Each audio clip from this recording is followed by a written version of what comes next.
에서 7급 공무원으로 일하고 있는 30대 중반입니다. 세종시에서 근무한 지는 5년이 넘었습니다. 집은 경기도인데 세종시에 내려온 뒤로는 근처에서 자취를 하고 있어요. 한 달에 한두 번은 주말마다 엄마 보러 집에 가기도 하지만 퇴근하고 대부분의 시간은 운동을 하거나 자기 개발을 하면서 보냅니다. 엄마는 경기도에서 20년째 하숙집을 운영하고 있어요. 원래 하숙집 자리는 조부께서 농사를 짓던 땅이었습니다.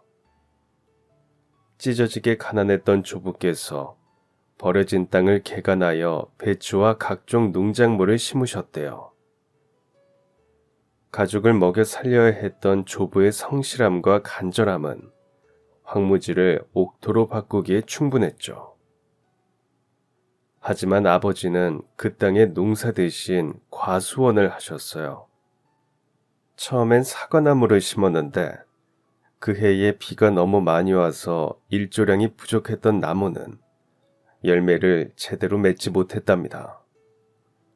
그 다음엔 포도나무를 심었는데 잘 안 되었고요. 그 이후로도 여러 과일나무를 심었지만 이상하게 그 땅에서는 풍작을 거두지 못했답니다. 하지만 아버지가 결정적으로 과수원을 접은 이유는 엄마 때문이셨어요. 농사일에 익숙하지 않은 엄마가 고생하는 게 싫으셨답니다. 나름 애처가였던 아버지는 땅을 팔기로 구국의 결단을 내렸죠. 그런데 어느 날 그 일대에 신도시 계획이 발표되면서 갑자기 땅값이 천정부지로 뛰기 시작했답니다. 그땐 자고 일어나면 땅값이 뛰어서 아버지는 괜히 겁이 났다고 했어요. 아버지는 열심히 정부 계획 사업을 꼼꼼히 분석하셨대요. 그 땅을 완전히 버리고 떠나는 것보다는 어느 정도 지키고 사는 게 더 승산이 있다고 판단하셨어요. 아버지는 일부의 땅을 팔아서 보상금을 챙긴 뒤 팔지 않은 땅에 5층 건물을 올리셨죠. 옛날 어른들은 돈 생기면 땅이나 부동산부터 사잖아요. 아직도 우리나라에서 부자라고 하면 부동산 부자가 최고죠. 하지만 그 당시 허허벌판 같은 곳에 건물을 올리는 아버지를 두고 다들 정신 나갔다고 했답니다. 그런데 인생은 참 아이러니하죠. 지금 우리 하숙집 주변으로는 대단지 아파트들이 즐비하게 섰고요. 공원과 산책길을 따라 초고층 빌딩과 굴지의 IT 기업들이 들어오면서 그야말로 최첨단 도시가 되었답니다.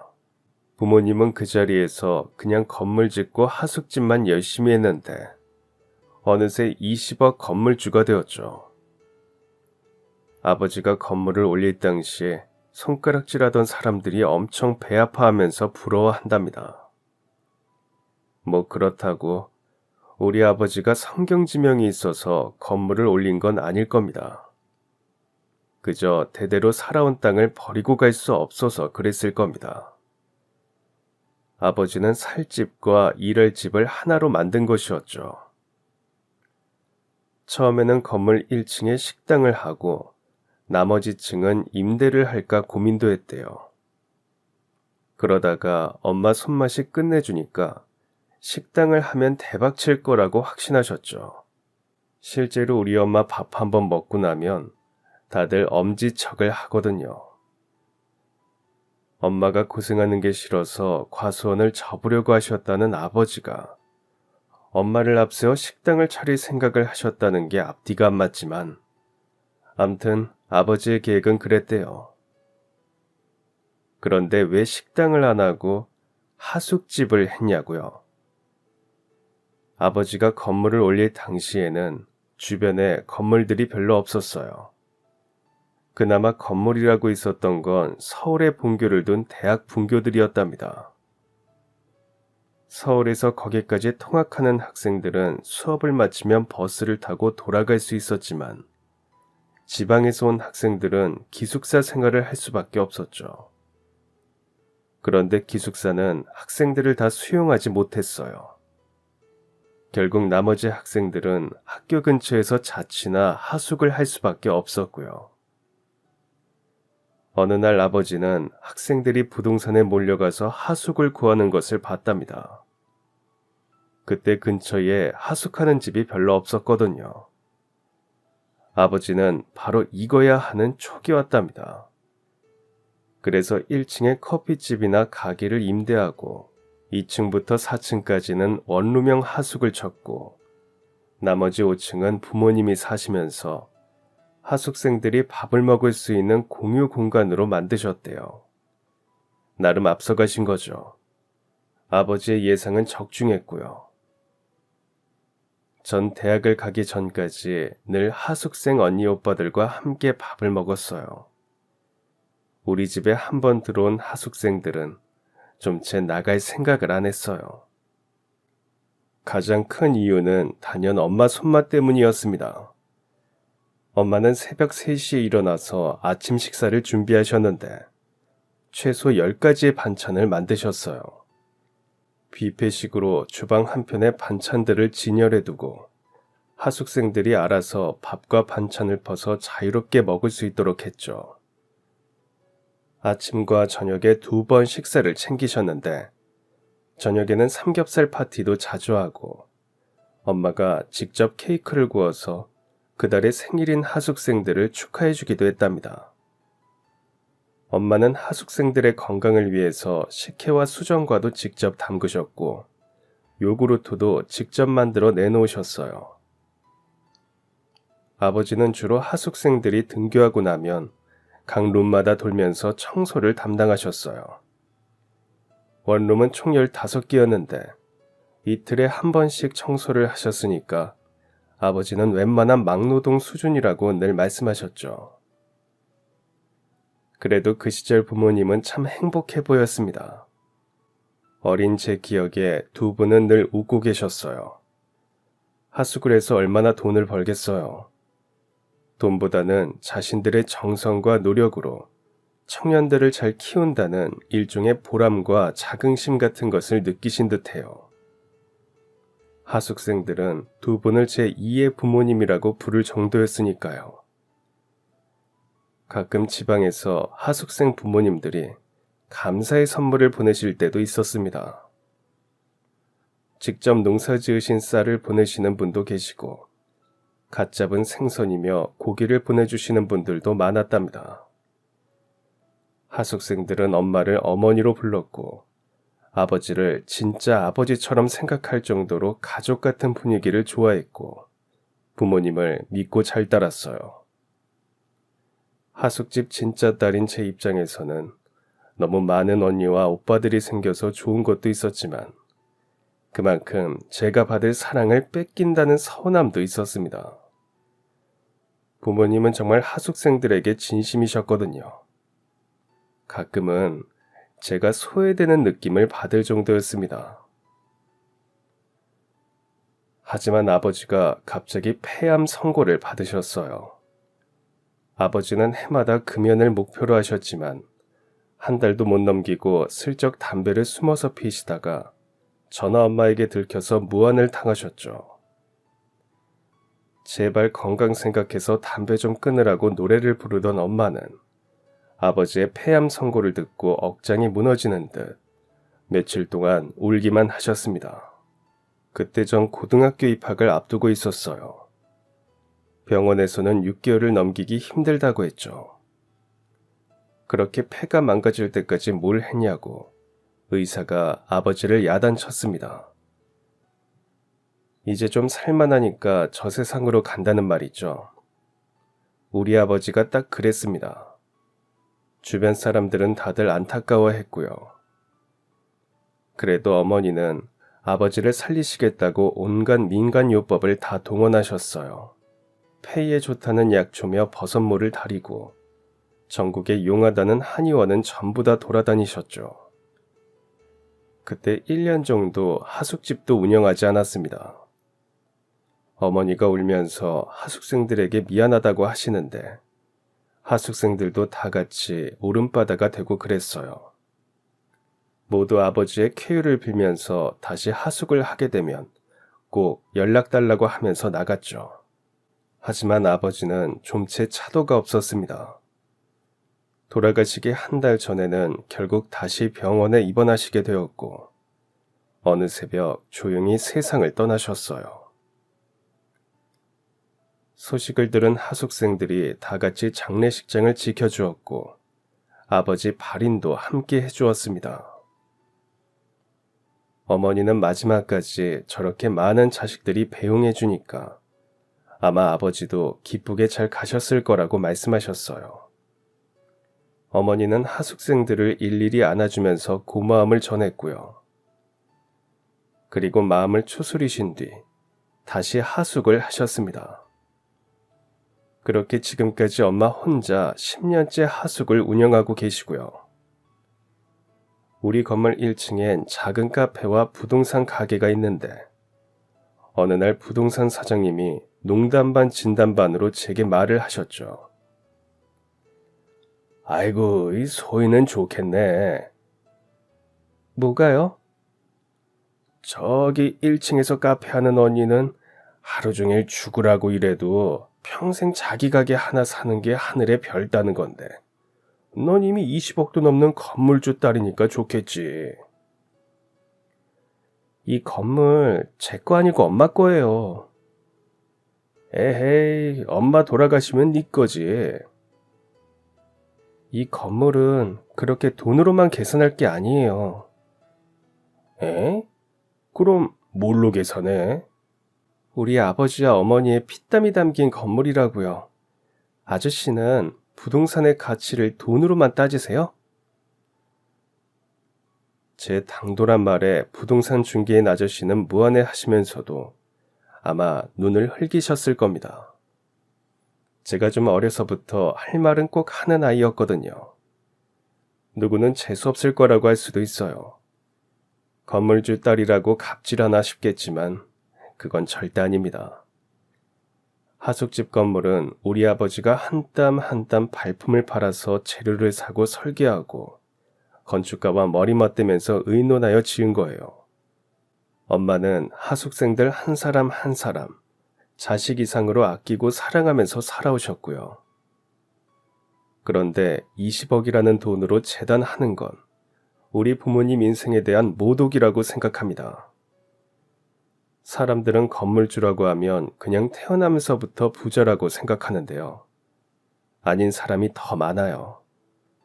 정말 열심히 살고 알뜰하게 아끼면서 자수성가한 사람들도 많다는 거죠. 우리 부모님도 그렇고요. 그런 엄마의 정성이 안 통했으면 요즘 같은 시대에 하숙이 잘 될 리가 있겠어요.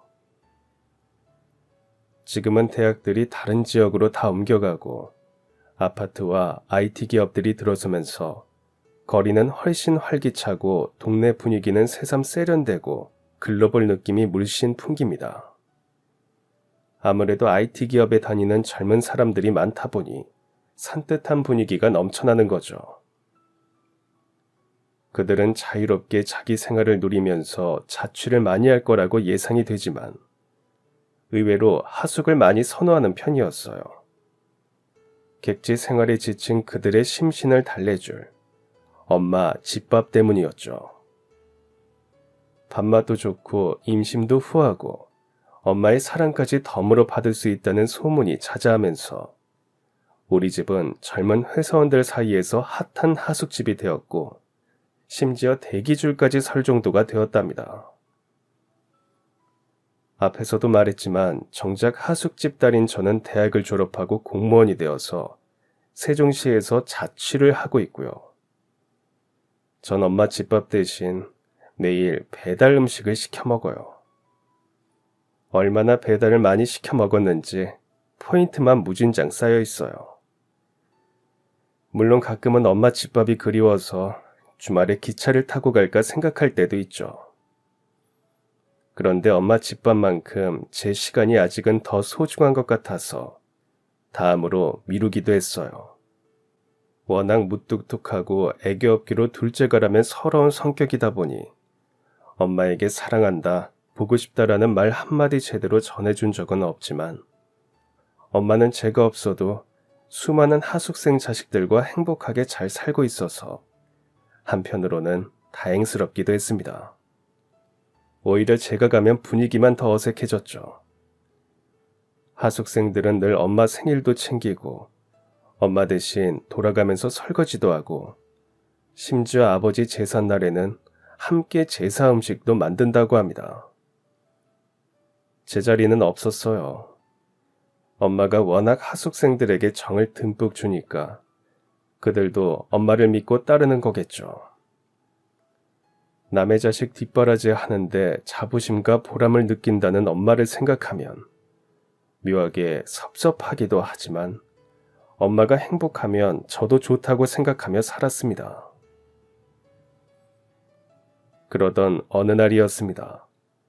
엄마에게 한 통의 전화가 걸려왔어요. 서울 북부지법 검사라는 사람이 엄마 통장이 범죄에 연루된 정황이 있다면서 당장 돈을 다 빼서 불러주는 계좌로 옮기라고 했다는 겁니다. 시키는 대로 안 하면 공모자로 체포당할 수 있다는 소리에 깜짝 놀란 엄마는 앞뒤 상황도 판단하지 않고 은행으로 뛰어갔죠.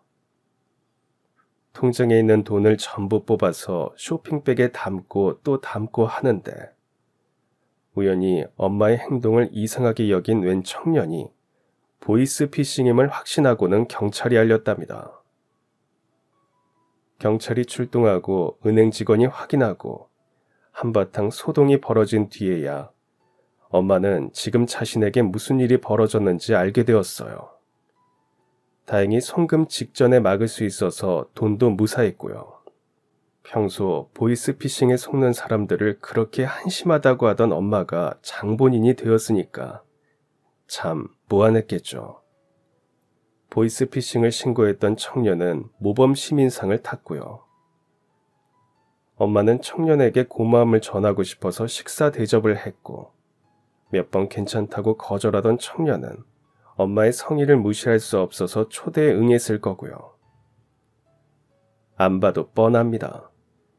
오지랖이 태평양 같은 우리 엄마가 가만히 있을 리가 없죠. 아마도 임금님 수라상보다 더 거하게 음식을 장만했을 것이고 청년은 뭘 먹어야 할지 너무 황홀했을 것이고 엄마 손맛에 반해서 감동을 받았을 겁니다. 여기까지는 엄마가 굳이 전화를 해서 떠들지 않아도 충분히 짐작할 수 있는 레퍼토리였죠. 야야야, 글쎄 그 청년이 여기 IT 기업에 다닌단다. 키도 크고 인물도 훤칠하게 잘생겼고 보이스 피싱도 잡을 만큼 정의롭지. 예의는 어쩜 그렇게 바른지. 목소리는 성우 뺨치는 정도고 아이고 그냥 우상이야 우상. 엄마는 완전 청년에게 빠지셨습니다. 엄마 말에 의하면 청년이 어릴 때 가족 모두가 미국으로 이민을 갔답니다. 거기서 대학까지 나왔는데 청년은 시민권을 포기하고 한국으로 돌아와서 군입대를 했고요. 제대 후에는 전공을 살려 IT 기업 공동 투자자로 일하고 있다고 했어요. 청년의 말이 사실인지 아닌지는 모르겠지만 일단 엄마를 구해준 것에 대해서는 저도 고마운 마음이 들었죠. 하지만 우리 엄마는 한번 사람이 마음에 들면 머리부터 발끝까지 다 감동하고 부풀리는 스타일이라 말의 반은 그냥 흘려들어야 합니다. 부풀린다고 해서 없는 말을 지어내는 건 아니지만 엄마 혼자 너무 필이 꽂혀서 칭찬 일색일 때는 일단 주관적이라고 보면 됩니다. 그동안 엄마가 괜찮은 하숙생이라면서 사이 삼고 싶어 안달했던 사람이 한둘이 아니거든요. 원빈 닮았다고 해서 사진을 찍어 보내달라고 했더니 그냥 원처럼 동그랗게 생겼더군요. 사람이 실속 있고 벼락 맞은 대추마냥 야무지게 생겼다고 해서 봤더니 앉은 키와 선 키와 거의 똑같았습니다. 키 작은 사람이라고 비우는 건 아니고요. 그 정도로 우리 엄마가 사익감이라고 생각하는 기준이 저와 많이 다르다는 겁니다. 사실 전 결혼이나 남자에 대해서 별로 관심이 없었습니다. 같이 근무하는 후배가 좋다고 계속 대시를 해도 귀찮아서 모른 척 할 정도였죠. 전 그냥 일하고 혼자만의 시간과 자유를 맘껏 누리고 싶을 뿐이었어요. 하지만 엄마는 이번에도 그 청년과 저를 어떻게든 엮어보려고 안달이 났습니다. 날마다 전화를 해서 주말에 오라고 닥달을 했죠. 마침 그 청년이 살던 오피스텔 임대 계약이 끝났다고 하자 엄마는 당장 하숙집으로 들어오라고 반강제적으로 강요를 했답니다. 청년도 엄마 집밥을 먹을 수 있어서 너무 좋다며 당장 짐을 들고 들어왔고요. 항상 웃상이라고 하는 청년은 애교도 많고 정도 많고 섬세하기까지 했답니다. 엄마 말에 늘 귀를 기울이고 엄마와 수다를 떠는 것을 그렇게 좋아한다는데 사이 말고 그냥 절친 삼으라고 했다가 욕만 얻어먹었습니다. 남자는 비교적 출퇴근이 자유로운 편이라 아침에 엄마를 자기 차에 태워서 멀리 재래시장이나 오일장도 같이 갔다 오고 한 달에 2번 엄마가 병원에 가시는 날이면 일부러 시간을 내서 엄마를 모시고 다닌다는 겁니다. 그러던 어느 날이었습니다. 모처럼 주말에 올라갈까 싶어서 엄마에게 전화를 했더니 오지 말라는 겁니다. 안 온다고 그렇게 난리를 치더니 갑자기 오지 말라고 해서 무슨 일이냐고 했더니 청년이 다쳐서 병원에 입원했는데 병간호를 해야 한다는 겁니다. 정말 어이가 없었어요. 퇴근하던 청년이 뺑소니 차량을 발견하고는 쫓아가다가 다쳤답니다. 크게 다친 건 아닌데도 교통사고는 며칠 지나봐야 안다고 억지로 입원을 시켰답니다. 청년이 병원에 있는 동안 엄마가 굳이 옆을 지키셨고요. 모르는 사람이 보면 청년이 진짜 엄마 아들인 줄 착각했을 겁니다. 병원 밥도 먹을만 할 텐데 엄마는 굳이 갓 지은 밥을 해서 청년 코앞에 대령하면서 오지랖을 떨 게 분명합니다. 우리 아버지가 엄마와 결혼한 결정적인 이유가 바로 그 오지랖 때문이거든요. 엄마가 처녀 시절에 잠깐 식당에서 알바를 한 적이 있었답니다. 친척이 하는 곳이었는데 갑자기 주방장이 아파서 엄마가 며칠 봐주기로 했죠. 손맛이 좋고 웬만한 음식은 곧잘 해내다 보니 친척도 안심하고 엄마에게 주방을 맡겼나 봐요. 그때 아버지는 농사를 지은 야채를 식당에 납품하러 왔다가 마침 점심시간이라 식사를 했답니다. 평소에는 주방장이 아버지 식성을 알고 있어서 말하지 않아도 알아서 식사를 차려줬는데 그날은 엄마가 처음 온 탓에 아버지에게 새우 알레르기가 있는 줄도 모른 채 주문한 국에 새우를 갈아 만든 양념을 넣으셨던 거죠. 나름 엄마의 국물 비법이었는데 아버지는 국을 마시자마자 피부에 발진이 나고 호흡곤란을 일으키셨답니다. 엄마는 놀라 울고 구급차가 와서 아버지를 싣고 가고 난리도 그런 난리가 없었답니다. 다행히 아버지는 일찍 응급조치를 한 탓에 무사했지만 엄마는 까딱하면 사람 죽일 뻔했다면서 닭똥 같은 눈물을 그칠 줄 모르더랍니다. 나중에는 오히려 아버지가 괜찮다고 위로를 해야 했죠. 하지만 거기서 끝났다면 부모님은 인연이 되지 않았을 겁니다. 엄마는 그 다음날부터 야채를 가지고 온 아버지에게 심혈을 기울여 식사를 차려드렸답니다. 그리고 엄마가 직접 만들어 온 영양죽과 후식까지 알뜰하게 챙겨서 아버지에게 미안함을 전했죠. 아버지는 엄마의 손맛에 1번 놀라고 엄마의 정성에 2번 놀랐는데 엄마가 알바를 하는 일주일 내내 그렇게 대접을 받으니 슬쩍 엄마가 궁금해지더랍니다. 그렇게 2분의 연애사는 시작되었고 결혼을 하셨다는 스토리입니다. 어쨌든 엄마는 청년의 간병을 마쳤고 청년은 또 모범시민상을 탔답니다. 사이가 아니라 수양아들 삼으면 딱이네. 으이그 이거 사. 너보다 100배, 1000배 낫다. 그러니까요. 사위 말고 아들 삼으시라고요. 내가 딸이 하나 더 있었으면 당장 사위 삼았을 텐데. 안 그래도 너 주기엔 우리 정환이가 아깝다. 뭐? 우리 정환이?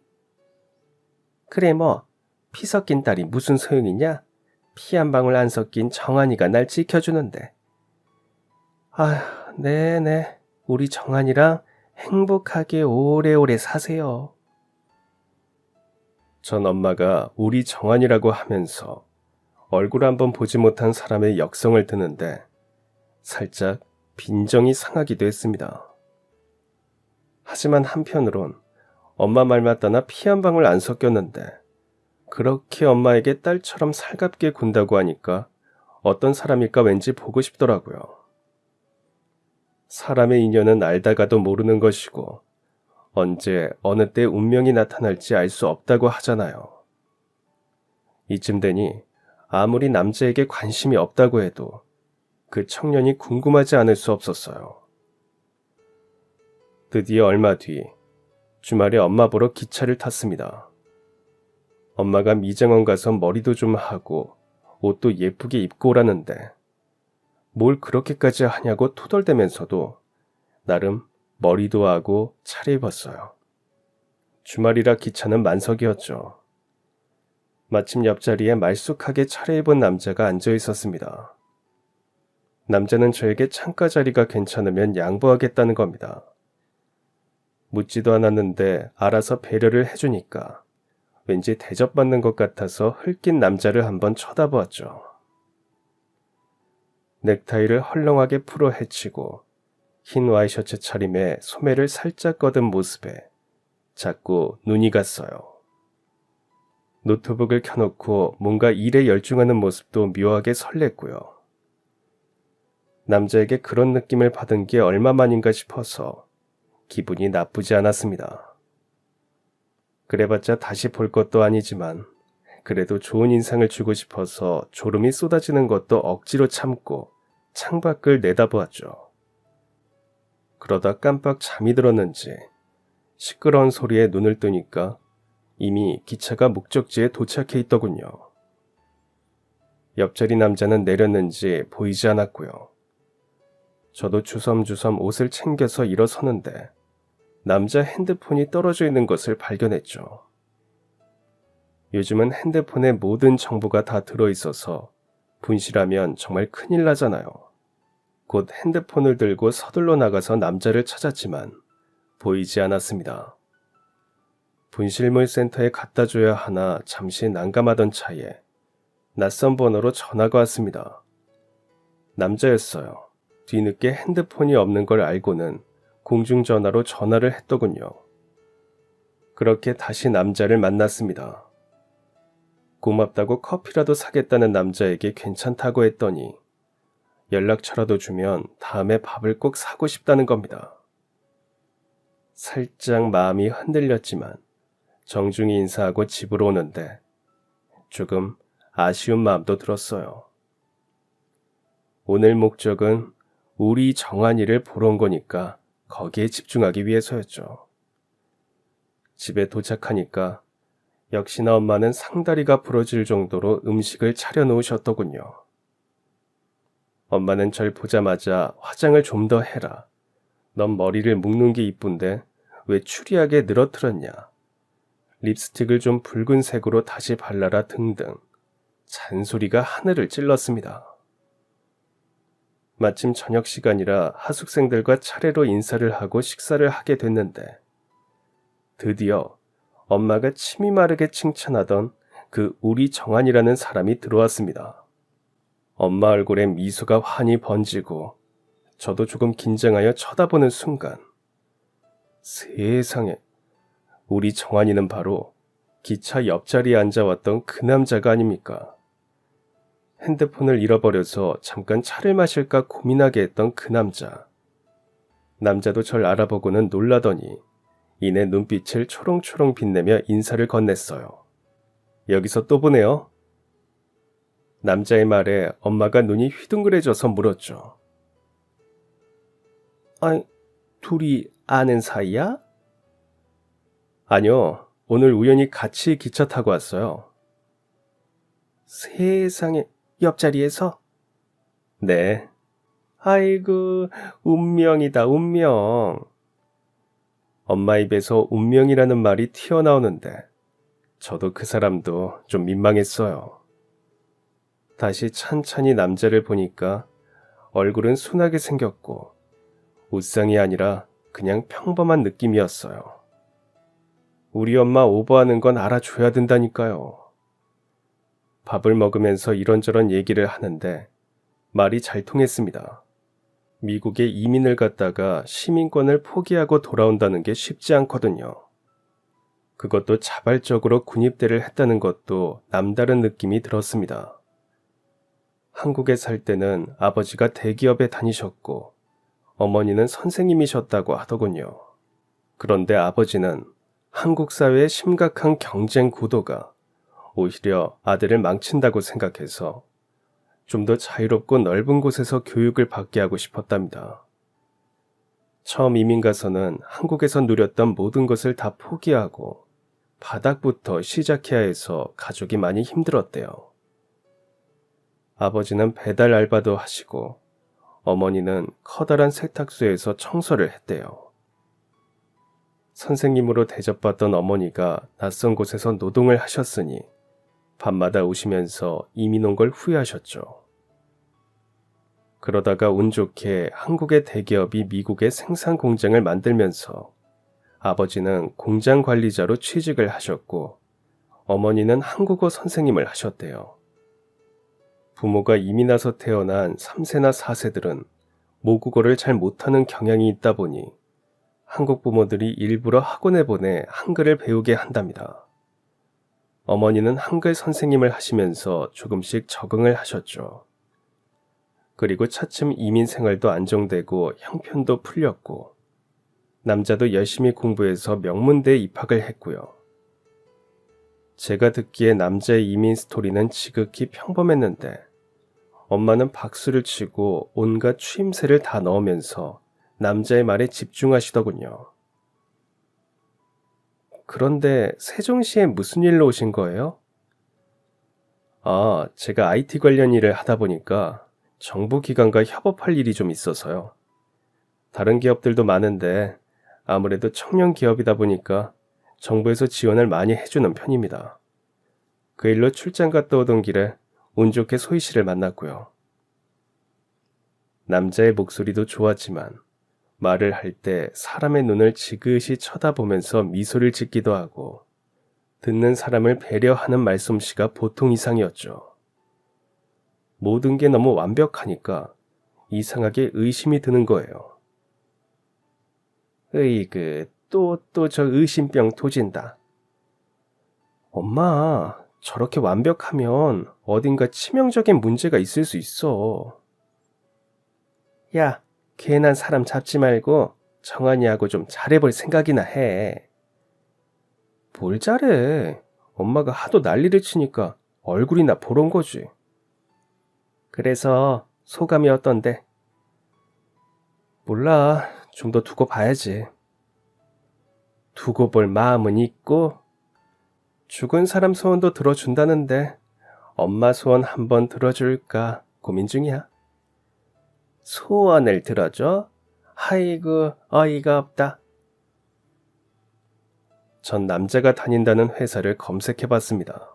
그런 회사가 있긴 있더군요. 홈페이지도 그럴싸하고 주업종에 대한 설명이나 작년 매출이며 업계 평가도 나쁘지 않았어요. 하지만 보안상의 이유로 대표나 직원들에 대해서는 정확하게 알 수 없었습니다. 다만 그 회사가 아주 탄탄하고 유망하다는 점은 인정 안 할 수 없더군요. 도대체 뭐가 문제야? 매너 좋고 능력 좋고 정의롭고 잘생겼고 완벽 그 자체잖아. 친구에게 남자에 대해서 살짝 언급했더니 그러는 겁니다. 너무 완벽한 게 문제야. 그게 왜 문제인데? 몰라. 암튼 그냥 찝찝해. 싫으면 나 소개시켜주라. 친구가 관심을 보이니까 내가 너무 예민했나 싶은 마음도 들었습니다. 어쨌든 딴 건 몰라도 엄마를 위해서 뭐든 열심히 돕고 직접 나서는 그 점은 참 좋았어요. 아주 사소한 말도 열심히 들어주고 모르면 모른다고 솔직하게 얘기하면서 살짝 얼굴이 붉어질 때 그 모습도 귀엽긴 했고요. 한 3번만 만나보자는 생각을 했습니다. 둘 다 평일은 바쁘니까 주말에 보기로 했죠. 물론 엄마는 이대로 쭉 결혼까지 꼴이 나기를 바라셨고요. 첫 번째 만났을 땐 정한 씨가 회사 동료들을 데리고 나왔더군요. 그 사람을 보려면 그 친구들을 보면 된다고 해서 제가 먼저 제안을 했죠. 흔쾌히 그러자고 해서 만났는데 사람들이 IT 기업에 종사한다는 느낌이 전혀 안 들 정도로 너무 평범했어요. 하긴 얼굴에 뭐하는 사람이라고 붙이고 다니는 건 아니지만 그래도 딱 보면 자연스럽게 우러나는 분위기라는 게 있는데 잘 모르겠다는 생각이 들었습니다. 다들 어딘가 모르게 거친 느낌도 들고 눈빛들도 정한 씨와는 달리 매서운 것도 같고 서로 눈치를 보면서 자기들끼리 눈짓을 주고받는 것도 어딘가 자꾸 신경에 거슬렸습니다. 동료들과 헤어진 뒤에 제가 정한 씨에게 물어보니까 사람들이 워낙 일에만 파묻혀 살다 보니 사회성이 없어서 그렇다는 겁니다. 그 말이 맞는 것 같기도 하면서 계속 찝찝한 생각이 들었어요. 제 친구 중에 경제부 기자가 있었거든요. 그 친구에게 정한 씨가 다니는 회사에 대해서 좀 알아봐 달라고 부탁을 했습니다. 꼭 정한 씨를 의심해서가 아니라 돌다리도 두들겨 보고 가자는 심정이었죠. 두 번째 만남 때는 제 친구들에게 정한 씨를 소개시켜 주었어요. 고등학교 때 친구들인데 서로에 대해 속속들이 다 알고 있다 보니 워낙 허물이 없었습니다. 야, 민소희, 너 남자 얼굴 보는 편이었어? 그러게, 너무 잘생긴 거 아냐? 친구들은 정한 씨 얼굴에 한번 놀라고 IT 기업 대표라는데 또 놀라는 눈치였습니다. 매너 좋고 상냥한 미소로 친구들의 농담에도 부드럽게 받아주는 센스까지 괜히 으쓱해지는 기분이었죠. 그런데 뒤늦게 도착한 친구가 정한 씨를 유심히 보더니 고개를 갸웃거리며 묻는 거예요. 혹시 우리 어디서 보지 않았나요? 아니요. 전 오늘 처음 뵙는데요. 아닌데, 난 분명 봤는데, 이름이... 네. 유정환이라고 합니다. 이름은 모르겠고 분명 봤는데... 아, 맞다. 1년 전에 결혼하지 않았어요?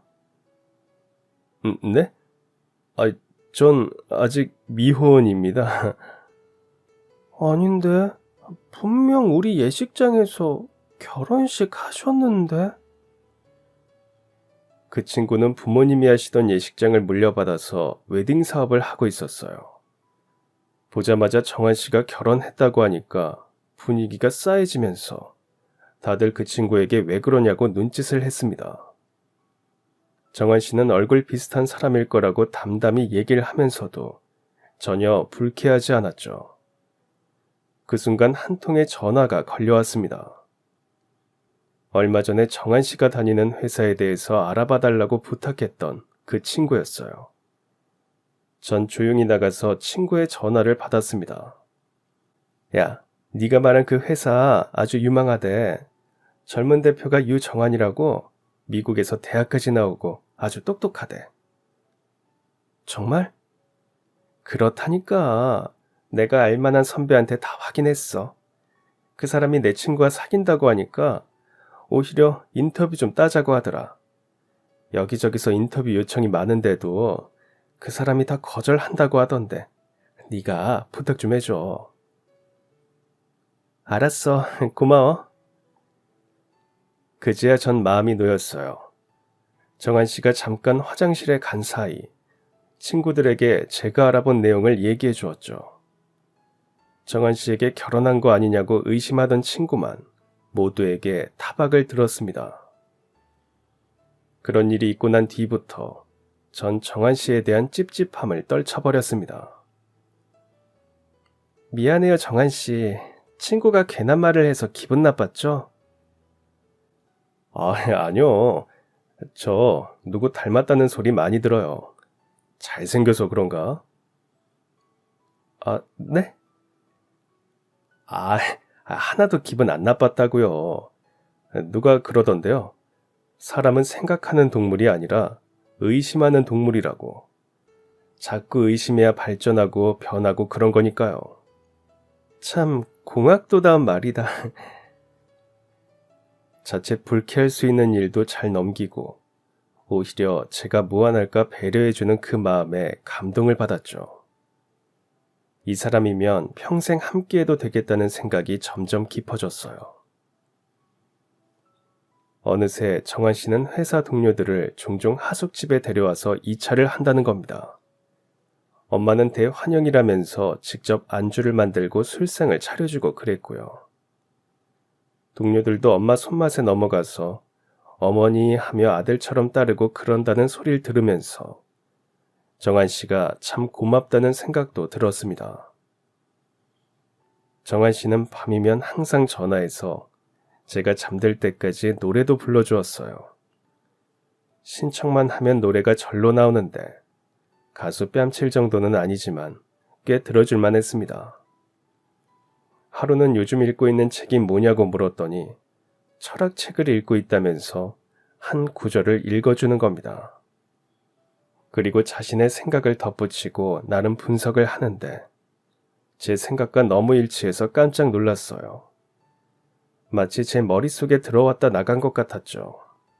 부부는 같은 목표보다는 같은 방향을 봐야 잘 산다고 하던데 그런 의미에서 저와 정한 씨는 천생연분이 아닌가 하는 확신도 점점 커졌죠. 하루는 백화점에서 만나자고 하더군요. 먼저 와서 기다리고 있는데 정한 씨가 오는 게 보여서 손을 흔들었죠. 그런데 웬 여자가 민호 씨 하더니 갑자기 정한 씨를 붙잡고 어디론가 가는 겁니다. 분명 정한 씨였는데 이상해서 곧 그 여자 뒤를 밟았지만 붐비는 사람들 속으로 사라져서 찾을 수가 없었습니다. 여자가 민호 씨라고 한 걸 보면 그냥 닮은 사람인가 싶었어요. 정한 씨에게 전화를 걸었더니 안 받더군요. 길이 막히나 싶어서 문 밖을 내다보는데 갑자기 누군가 뒤에서 안아주면서 꽃다발을 내미는 겁니다.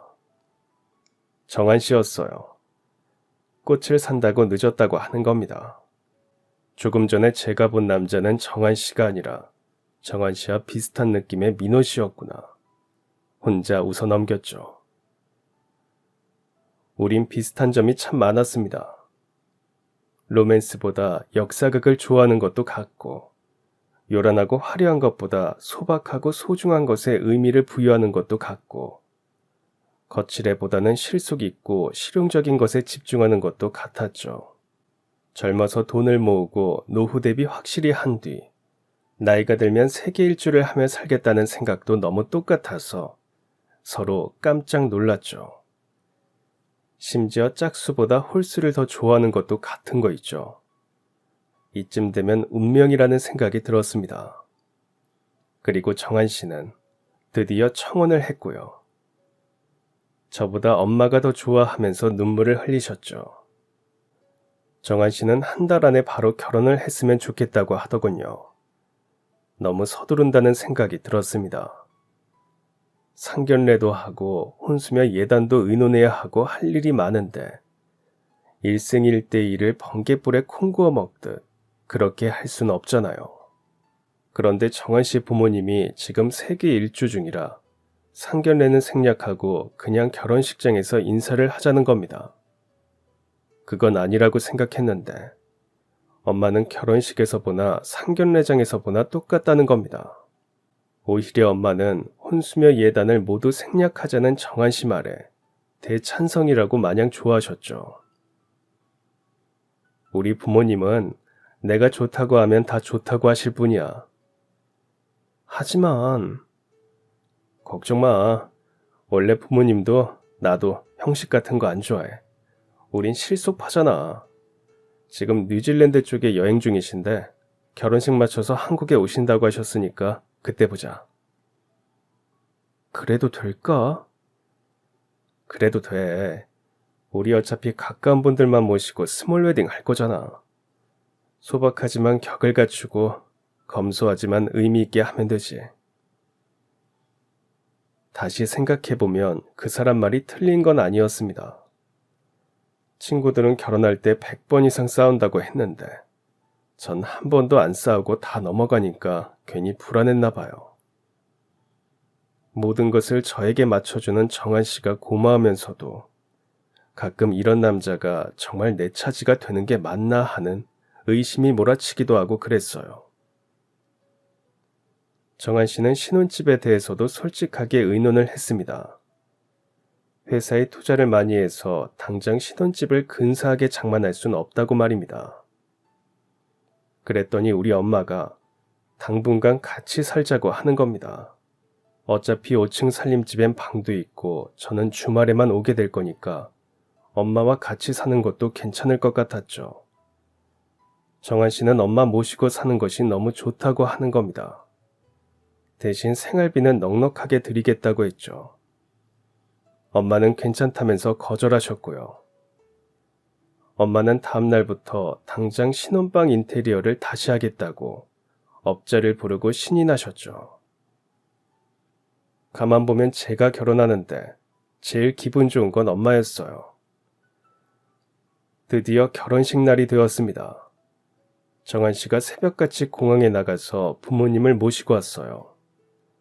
아버지는 점잖고 어머니는 기품이 넘치셨죠. 저를 보자마자 꼭 안아주시는데 괜히 울컥했습니다. 긴 여행 중에 갑자기 아들 결혼식에 오시느라 피곤하실 만도 한데 전혀 그런 기색 없이 시종일관 따뜻한 미소로 하객들과 인사를 나누셨어요. 시어머니는 우리 엄마 손을 꼭 잡으시고는 아들 잘 부탁한다고 말씀하셨죠.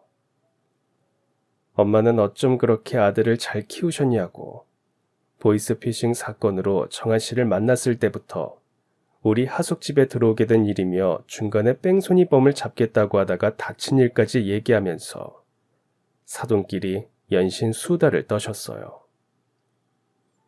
결혼식에 회사 직원들과 후배 녀석도 왔습니다. 제가 좋다고 그렇게 따라다니던 녀석인데 정한 씨를 노려보는 눈빛이 왠지 살벌해서 잠깐 긴장을 했습니다.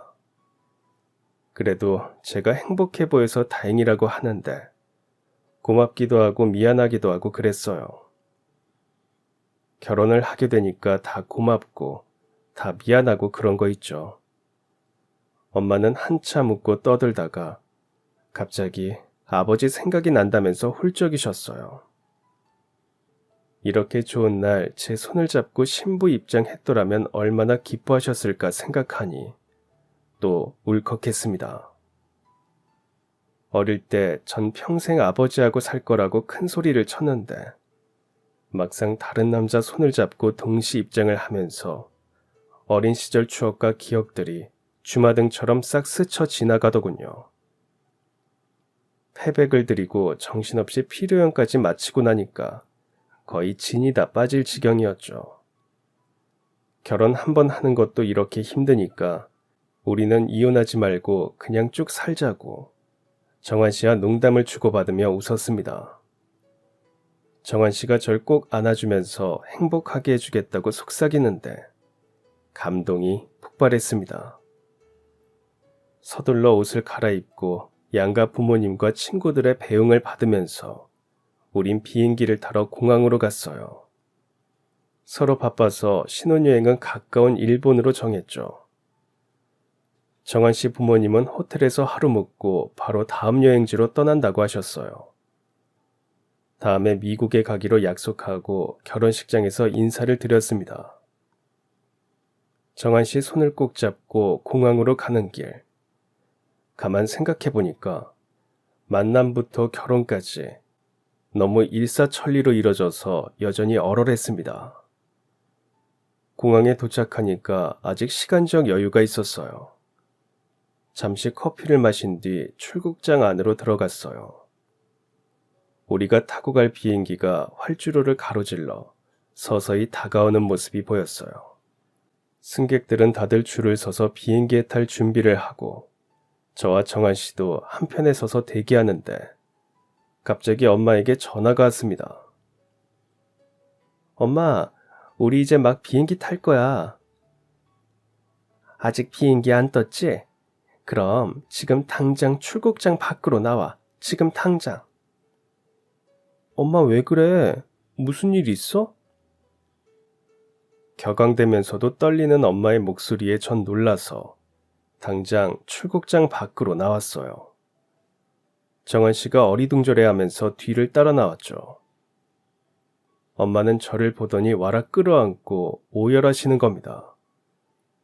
왜 그러냐고 물어도 엄마는 온몸을 바들바들 떨면서 울기만 하셨어요. 어머니, 왜 그러세요? 무슨 일입니까? 그때 정한 씨가 다가오자 엄마는 갑자기 그의 뺨을 후려치면서 소리를 쳤어요. 이 나쁜 놈, 이 사악하고 악마 같은 놈. 어머니, 왜 이러세요? 당장 이놈을 잡으세요. 당장. 곧 경찰이 정한 씨를 체포했습니다. 사람들이 무슨 일인가 쳐다보고 전 너무 당황스러워서 정신이 하나도 없었어요. 그런데 뜻밖의 후배가 나타났습니다. 정한 씨가 경찰에 끌려가다가 후배를 노려보는데 오싹했어요. 그리고 저와 눈이 마주치자 씩 웃는 겁니다. 순간 온몸에 소름이 쫙 끼치면서 다리에 힘이 풀렸어요. 그렇게 전 더욱 믿을 수 없는 얘기를 듣게 되었습니다. 제가 아는 유정아는 유정안이 아니라 본명이 김재식이었습니다. 그는 사기 전과만 오범이었어요. 결혼을 미끼로 여자들과 사귀고 돈을 빌린 뒤 잠적해서 고소를 당한 것도 3건이나 있었고요. 언젠가 백화점에서 민호 씨라고 부르던 그 여자도 이놈에게 당한 사람이었습니다. 실제로 IT 기업에 유정안이라는 대표는 있었습니다.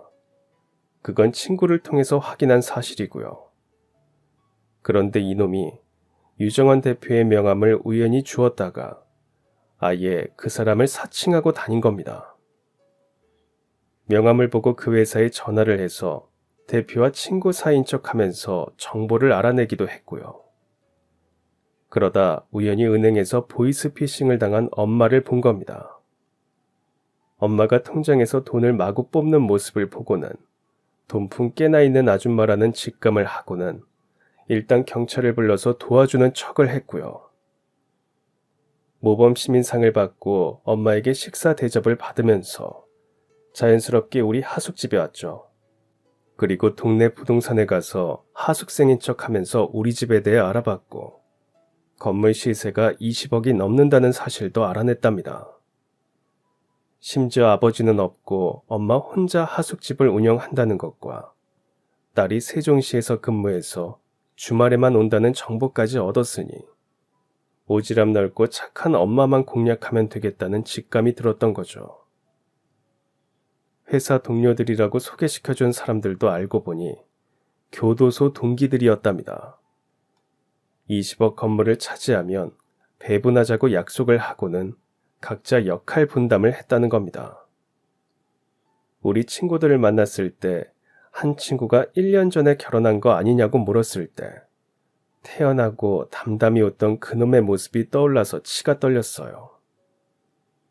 1년 전 이놈이 다른 여자와 결혼을 한 것도 맞았어요. 위장 결혼을 하고 그 여자에게 대출을 받게 해서 도망친 거였죠. 자신을 믿게 만들려고 뺑소니 차량을 쫓다가 다친 것도 교도소 동기들과 치밀하게 계획해서 한 짓이었습니다. 가장 끔찍한 것은 제가 기차를 탔을 때 옆자리에 앉은 것도 사실은 미리 계획한 일이었다는 겁니다. 우연히 저와 엄마가 전화하는 내용을 듣고 그놈이 당장 세종시로 내려갔답니다. 제가 기차를 타는 날 같은 시각에 기차표를 끊었대요.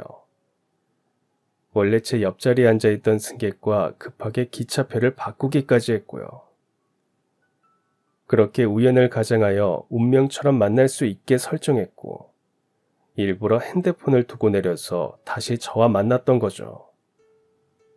그리고 집에서 다시 재회하면서 그놈이 짠 스토리 속에 저와 엄마는 완전 논간을 당했고요. 놈의 청혼을 받고 결혼을 준비하는 내내 뭔가 찝찝했던 제 느낌이 맞았던 겁니다.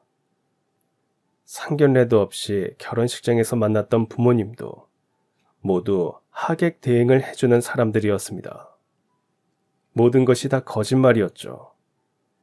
하지만 그놈의 계획은 신혼여행에서 정점을 찍을 생각이었답니다. 제 후배가 결혼식에 왔다가 모든 전말을 알게 되면서 놈의 계획은 실패했죠. 후배는 제가 신혼여행을 떠나고 난 뒤 허전한 마음을 안고 담배를 피우려고 예식장 비상계단 쪽으로 나갔다가 우연히 그놈의 교도소 동기들이 전화를 하는 내용을 들었답니다. 그런데 내용이 하도 수상해서 조용히 휴대폰으로 녹화를 했고 서둘러 그 내용을 엄마에게 보여주었고요. 엄마는 바로 경찰에 신고를 했고 공항으로 달려왔고요. 그때까지 전 아무것도 모른 채 공항을 향해 가고 있었습니다. 일본에 예약했다는 호텔도 거짓말이었어요. 놈의 목적지는 일본 어느 허름한 시골 마을이었는데 그곳에 저를 감금시켜 놓을 속셈이었답니다. 그 뒤 엄마에게 전화를 해서 딸을 구하고 싶으면 건물을 넘기라는 협박을 할 생각이었고요. 엄마는 당연히 절 구하려고 건물을 넘겼을 겁니다. 그럼 교도소 동기들이 서류를 처리하고 금매로 팔아서 각자 몫을 챙기기로 했답니다. 그놈 때문에 삶이 송두리째 망가질 뻔했다는 생각에 엄마와 저는 한동안 깊은 트라우마를 겪었습니다. 엄마는 벨소리만 나도 깜짝깜짝 놀라셨고 대인기피증을 앓으셨습니다. 저는 휴직까지 했고요. 엄마와 저는 심리상담 치료도 받았습니다. 엄마는 자신 때문에 저에게 상처를 준 것 같다고 매일매일 가슴을 치며 우셨어요. 우리가 왜 이런 험한 일을 겪게 되었는지 모르겠더군요. 그냥 우리 엄마는 사람 좋아하고 사람에게 퍼주는 거 좋아했을 뿐인데 선의를 악의로 받아치는 그런 놈들에게 속은 게 너무 분했습니다. 놈과 일당들은 구속되었고 재판을 받은 뒤 수감되었습니다. 우린 가능한 모든 것을 빨리 잊으려고 노력했고요. 그 일이 있고 1년이 지났습니다. 전 다시 복직을 했어요. 엄마는 건물을 팔고 작은 아파트로 이사를 했습니다. 아버지의 피땀이 새겨진 건물이라 팔기까지 고민을 많이 하셨지만 그 건물 때문에 험한 일을 당하고 나니까 진저리가 난다고 하셨어요. 지금은 아파트 상가에서 반찬 가게를 운영하고 계십니다. 워낙 손맛이 좋으니까 금방 맛있다고 소문이 나서 단골도 많이 늘어났답니다. 전 세종시에서 자취를 하면서 주말이면 엄마 보러 옵니다. 우린 되도록 좋은 것만 생각하고 살려고 해요. 엄마와 쇼핑도 하고 영화도 보고 카페에서 수다를 떨면서 살아갑니다. 요즘은 순수하게 사람을 믿기 참 힘든 세상이라고 하죠. 한번 힘든 일을 겪고 나면 세상 사는 것도 참 두려워지고요. 작은 만남이 최악의 악연이 될까봐 자꾸 사람들과 어울려 사는 것에 주춤할 때도 있습니다. 그래도 사람으로 받은 상처는 사람으로 치유할 수밖에 없다고 생각합니다. 요즘 전 악마의 늪에서 구해준 후배와 열렬히 연애 중입니다. 아직 많은 게 조심스럽고 여전히 결혼이라는 것이 두렵지만 마음을 다해 진심으로 다가가 보려 합니다. 그러다 보면 옛날 일을 말하면서 웃으며 넘길 날도 오겠죠. 두렵지만 가야 하고 힘들지만 겪어야 하는 게 인생이라고 하니까 그래 보려고요. 많이 응원해주세요. 감사합니다. 그럼 지금까지 사연 들어주셔서 감사합니다. 사연이 재밌으셨다면 구독과 좋아요 부탁드려요. 감사합니다. 안녕히 계세요.